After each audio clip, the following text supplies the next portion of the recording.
background. One of the reasons this country has such a high ownership rate is that we generally have really low interest rates on home loans. A big reason for that is the standardization of loans by some giant pseudo-government entities, primarily FannieMae and FreddieMac.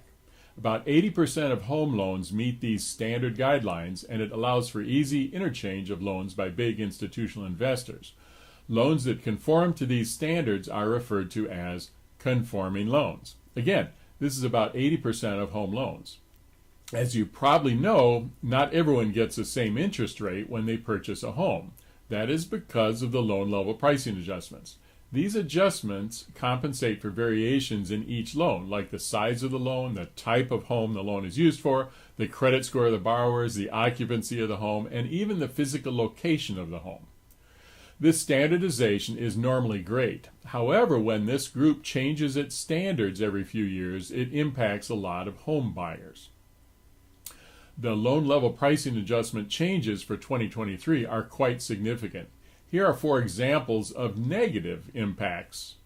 First, pricing will now be impacted by a buyer's total debt to income ratio.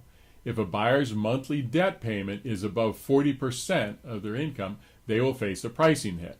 There's a lot of concern that this will lead to additional difficulties in getting loans through underwriting because it is a whole new measurement.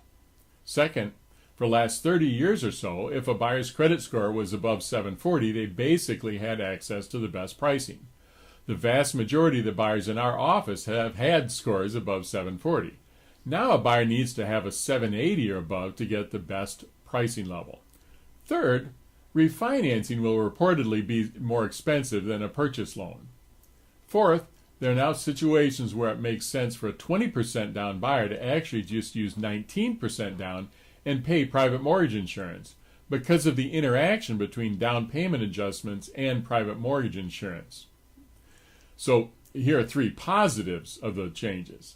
First, pricing for lower credit scores has improved. For example, a 640 to 680 credit score has actually gotten reduced penalties. Secondly, many 3% down loans have gotten better pricing.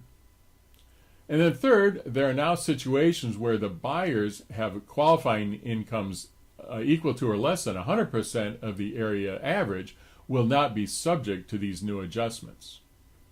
A really useful chart of impacts is available at the mortgagenewsdaily.com on an article titled Big LLPA Changes. Or if you really want to get into the nitty-gritty, there is a article on Fannie Mae's website about all the details. On a related note, one type of loan that isn't a conforming loan is an FHA loan. Pricing on FHA loans has actually improved significantly. These loans have historically worked well for first-time buyers without great credit or situations where there's a non-occupant co-borrower.